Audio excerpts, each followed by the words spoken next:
Bir gün Allah Rəsulu həmən cahiliyyə dönəmində olan şüarı səsləndirir. Deyir ki, ey müsəlmanlar, qardaşın məzlum və ya zalım olsa da ona kömək edin.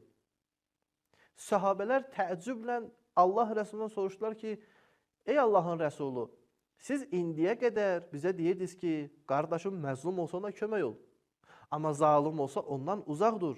İndi deyirsən ki, qardaşın zalım olsa da, məzlum olsa da ona kömək et. Biz bunu necə başa düşək? Allah Rəsulu buyurur ki, xeyr, məqsədim budur ki, əgər qardaşınız zalımdırsa, sizin ona dəstəyiniz ona mane olmağınız, qarşı durmağınızdır.